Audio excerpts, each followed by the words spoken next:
Konene. So kuna vile Bob Njagi na Nicholas Oyo walikuwa released this week, and afterwards kukakuwa na this whole debate about Kenyans being involved in politics za nje, na kama kuna msee mmoja amekuwa akiongea mbaya juu story, of course imekuwa ni Cherargei. And Cherargei, the first thing alisema ni Mkenya akifika hiyo area anizataka afinywe na Samia, afinywe na Museveni, then akikuja hii side Kenya imalizie, which was a very strange statement. Alafu of course afterwards akaulizwa like utasemaje hivyo, like you're a Kenyan legislator, you're supposed to be defending Kenyans, why does it sound like you are actually enjoying this and supporting this? And akamwa kujitetea. So this is what he said on Monday. Ni mambo ya kwenda pale na kuingilia siasa si mzuri, na sisi kama Wakenya lazima tukue na heshima katika nchi ambazo tunapakana nao, na ni rahisi. Hiyo nchi iko na katiba. Kama unaona huko na akili mingi na huko unaweza enda kufanya siasa ya Uganda, mimi kama wakili nakupatia mawaidha mazuri. Wenda waacha uraia wa Kenya, chukua uraia wa Uganda. Ukishakuwa mraia wa Uganda ama Tanzania, unaweza sasa kuuliza maswali ambayo inaendelea pale. So there is nothing to apologize for. I know kuna Wakenya ambao kwa social media wanaandika mambo pale. Mimi nawaambia tu waendelee kwenda, hata kuandika social media vile wanaandika Kenya huwezi pata kwa hizo nchi. So in fact wangekuwa wanaandika hiyo maneno kule nchi zingine ingekuwa mambo mengine tofauti, lakini tu it was a cautionary statement. Wale wanaharakati, tafadhali tuache kuchukua bad manners katika nchi zingine, tuache kwenda. So nachiki historia wanaharakati salikuwa nabonga na activist anasema waache kupeleka tabia mbaya nchi zingine. And one of the things nimekuwa nikisema ni personally, of course I also don't agree with CC, especially on the ground. Like tukiwa mbali from hapa, we can talk about Uganda, we can talk about Tanzania, we can even talk about Rwanda. And but as soon as tuko kwa ground tunafaa kutulia, and if you're very vocal and it reaches a level where you find yourself being blocked by these people even on social media, that's enough to make you not go there physically. So of course like it really happened to Nicholas Oyo and Bob Njagi was really bad. They took a risk on their side. The risk was not worth it. Why? Because right now the East African community, naitangwa ni jumuiya, si very what is it called, friendly to democracy. It's like even mse kama Ruto saizi niko sure ukimuuliza at this specific moment if he'd want to take Kenya back to pre-1991, he'd want that, because right now he's the president. He won't think about it like if we maintained with pre-1991 he'd never have been president. He'd never look at it that way. Why? And it's just an African thing. That's why Ian Kama sounded very different. The former president of Botswana, when he was calling out Samia, that sounded super different. But hey, wacha tuendelee na hii statement ya Cherargei. Wacha kuenda kusumbua watu wengine. I think sisi wa Kenya tumezoea kusumbuana. So msumbue hapa Kenya, lakini nchi zingine muachane naye, kwa sababu ile kufinywa ama kushughulikiwa mtapatikana huko si ya kawaida. Unajua huwa hakuna kubembelezana. So that is what I wanted to say. We leave it there. That was just a cautionary statement, and as a leader I am well aware of that statement. That statement remains as is, and it was made in good faith. As a leader I was just advising our people to be our busybody activists to keep up. But the rest of Kenyans who are doing business in Uganda, who are starting, who are married or going to be married, or they want to marry from those countries, the East African. Okay, unachiki hii part anaita mpaka the activists busybodies. That just shows you their like level of contempt that he has for them, and that don't care attitude of wakwende huko, unacheki. And of course when such a thing happens you always expect like some form of reaction from people who still understand that we as Kenyans have to root for each other.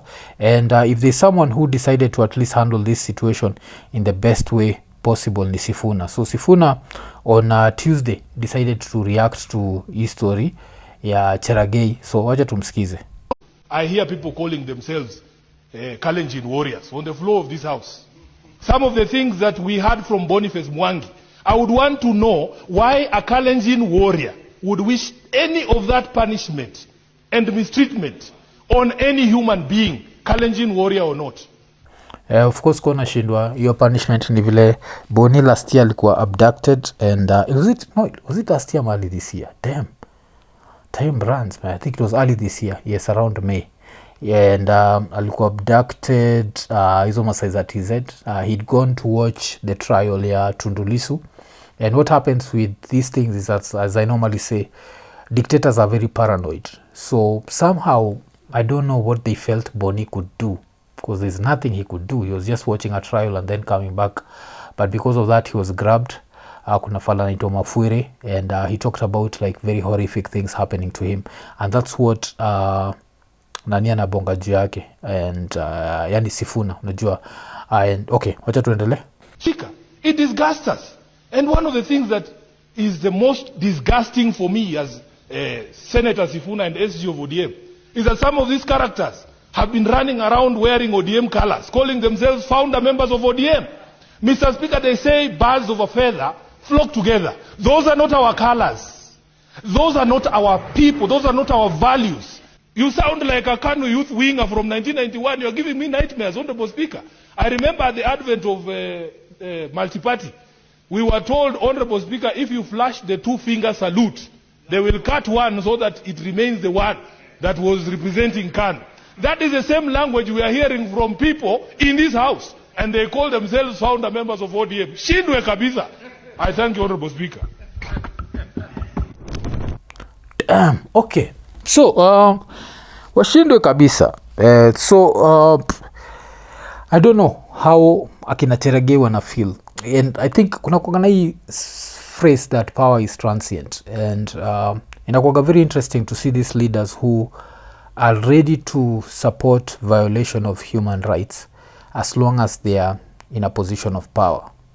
And they never look at it like, you know, at some point I'll not be in the same position and I'll need the protection. So that's why ukichiki mseka Cherargei anabonga hivi, njujua na assume undi ule mseka nasema that tunafaa kuchange presidential terms to 7 years. When Uhuru was president, that was not an idea. But as soon as now Ruto is president, 10 years is not enough. Kumbuka Uhuru alikuwa nambwa maliza uende. Nacheki, ilikuwa ni maliza uende, but all of a sudden saizi now that's not enough. Why? Because these characters always assume that somehow they'll be, I think vile Ian Kama put, they assume that they are God's gift to a country. Najua without them, kuna vile vitu haziwezi work vile zinafaa kuwork. So this was good to see from Sifuna, to just remind this guy that this is not siku za KANU. This is a different Kenya, and with this different Kenya, of course, there's always a sense of community. Like East Africa, ingekuwa how we'd want it to be. Inafaa kuwa so that we don't even need visas and passports kuingia. Inafaa kuwa tu as Kenya, kitu kama EU vile inakuaga, where an EU citizen can move to any country. Ukiwa na that EU visa, you can move to any country freely.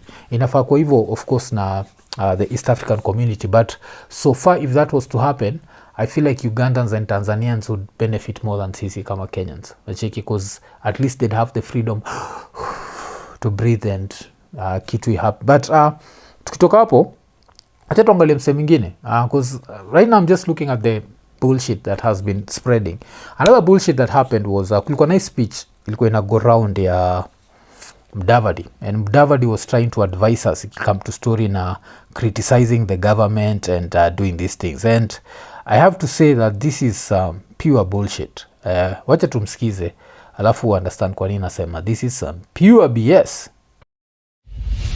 We are having serious problems that could hinder your growth and your progress.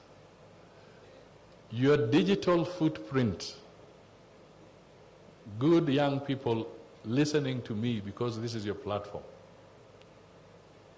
Your digital footprint is very important. Kuna mtu ana disagree with that. Yes, digital footprint is very important. And yeah, it can become both a blessing and a curse. It's very important. It can either block your ascendancy to greater heights, or it can become a big problem. Right now, when I speak to you, there are some nations that have now made it a requirement to examine your digital platform before you get a visa. So specifically hiyo ni US. US wamekama up na hiyo rule ya watakuwa kichekigi your digital and like kitu kama X account lazima uweke zote, then they have to go through them. So of course mi raya mingi zimekuwa zikiniambia the fact mupendaga sana kuenjoy Trump, that it means that after hii visa expire I might never get another visa.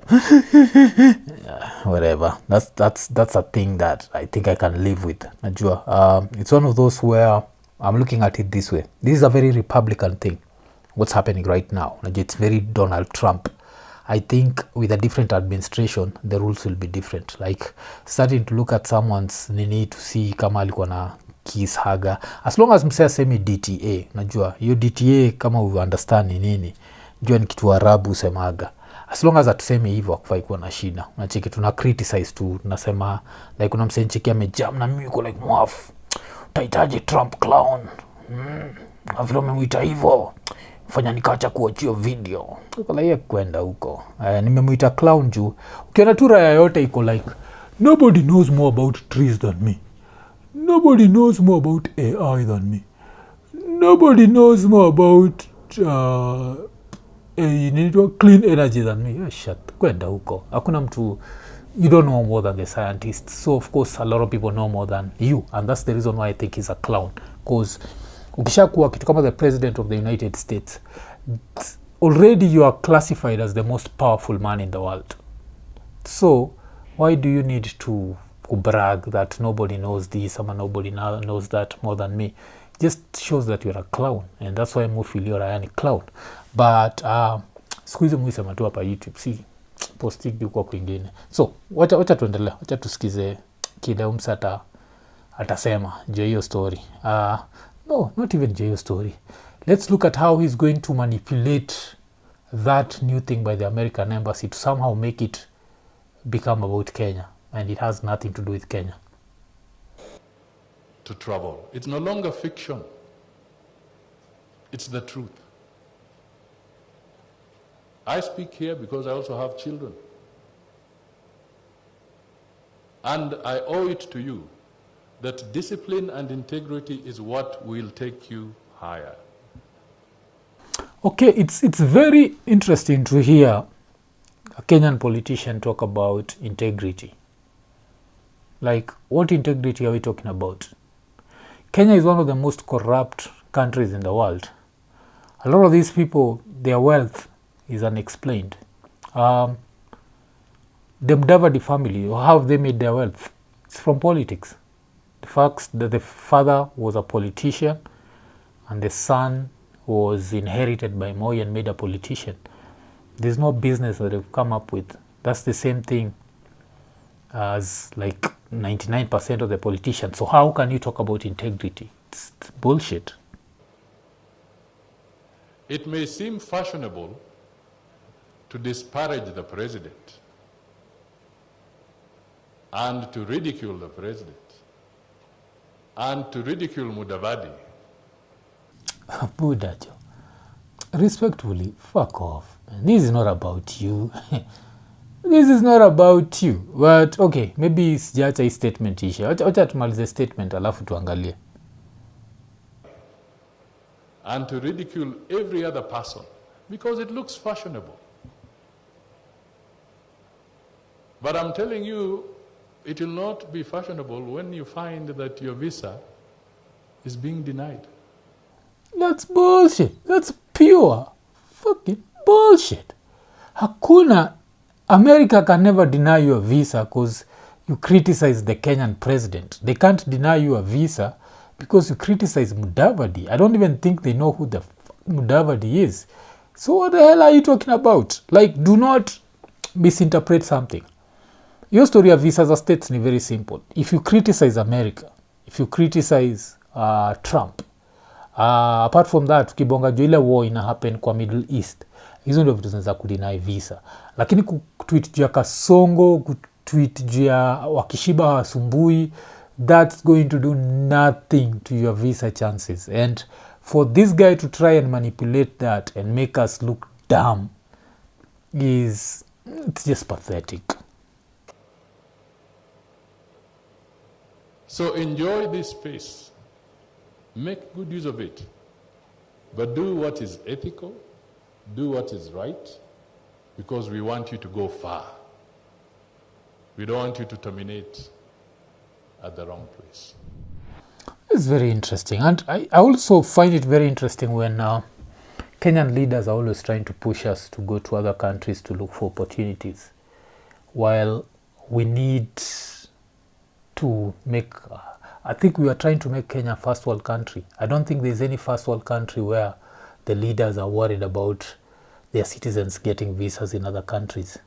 So yeah, but it was interesting kuona vile umsali try to manipulate this whole situation and make it look like it's about Kenyans getting their visas for criticizing the president. That means nothing to the American government. Like, they actually don't care. That whole visa threat thing, it's something that's more about the Republican administration, specifically Trump. It's something they're looking for reasons not to give visas, especially to people from shithole countries. Kenya ni shithole, and that's it. Lakini kutrai kuifanya ikaini kama ati they are seated somewhere worried about sisi kuongea juu ya Ruto. That would mean that they are also seated somewhere worried about watu kuongea juu ya Samia, and they don't care about that. Nacheki. So there's that. And how do I say? That was some pure bullshit. Ekonene, nimeinterrupt show kukuremind juu ya Lemfi. Kama uko US ama Canada na unataka kutuma do Kenya, register kwa Lemfi ukitumia promo code Ekonene. Hii itakuguarantee $20 cashback on your first $100 transaction. Alafu pia time una register, make sure umetick the 2 checkboxes za notifications ndio ukireceive info about amazing offers through newsletters. Na pia usijali, Lemfi hawatumagi hizi letters za, yani unajua, like messages za kipumbavu. Pia usisahau, every time una transact $50 and above una earn points. Na the more una transact, the more points you earn, and you can redeem them as cash ile time unatuma pesa.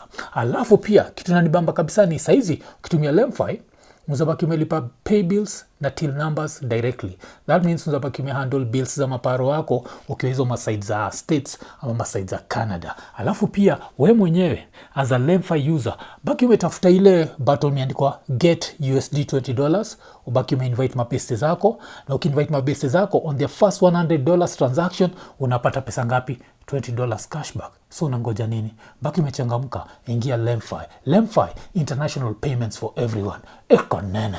The same way, kuna this bullshit story that the president also gave, and yeah, I guess tunaamka tu, wacha tusikize hizi BS. So this one was also BS from the president. I am very proud, and I think once the story of the Hustler Fund will be written, there will be so many people who will have a story to tell that had been locked out of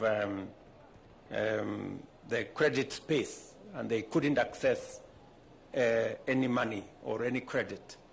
Today, people who are paying up to 100% for credit, today they are paying 8%. Okay, so Hustler Fund, very bullshit idea, sorry to say. And why is it? Because it's this assumption that businesses make ridiculous profit. So I think Hustler Fund, if I'm not wrong, the lowest loan was going to be 500 shillings. I might be wrong. It might even be 200 shillings. So this 500 shillings, you're supposed to get it and start a loan and start a business. And then this business is supposed to make profit. And then you pay the 500. And remember majuzi hata Ruto akisema that hata mtu asipolipa afai kuwa harassed. Why? Because no one is going to pay. 500 shillings is not enough to start a business, especially for an adult. Like, how much are you surviving with per day? I think an egg right now is over 30 shillings or close to 30 shillings. So what is this that 500 shillings can do that can be able to feed me for a whole month? And do I have zero costs? I'm not moving, sipandi gari nikienda hiyo place naenda kuchukua hiyo mzigo or what, like how is this happening? But wacha tuendelee.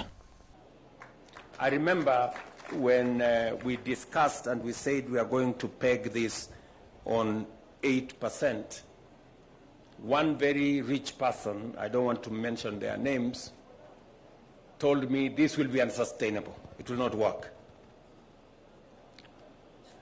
I am looking for him now so that I can tell him it is working. How is it working, man? How is the Hustler Fund working? Okay, maybe I'm talking shit. Niambie kwa comments, how is it working? Because I don't think it's working. I've not seen anyone who received 500 shillings and this was able to move them from poverty.